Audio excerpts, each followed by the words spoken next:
যুগের পর যুগ ধরে তার গার্লফ্রেন্ডকে, তার সাবঅর্ডিনেটকে, তার স্ত্রীকে রেপ করে চলেছে। আমরা এটা শেষ করতে পারি। শুধু আমাদের ভাবনা এবং আমাদের চিন্তা চেতনায় পরিবর্তন আনতে হবে। আমাদের নিজেদের বুঝতে হবে, ভবিষ্যৎ প্রজন্মকে বোঝাতে হবে যে নারীর না মানে না, নো। নারী হেসে কথা বললে, আন্তরিকতা দেখালে, স্কুটি চালালে, স্মোক করলে কি ড্রিঙ্ক করলে তাকে অ্যাভেলেবল মনে করা যাবে না, তার উপর জোর খাটানো যাবে না। জোর খাটানো যাবে না। ঘটনার আরো একজন সাক্ষী মিস জরিনা কোর্টে হাজির আছে। আমার বন্ধু যদি তাকে কিছু জিজ্ঞাসাবাদ করতে চায় করতে পারে। ডিফেন্সের কি কিছু জিজ্ঞাসা করার আছে?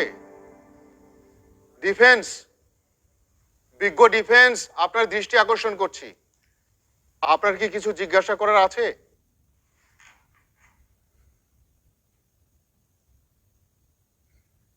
নো।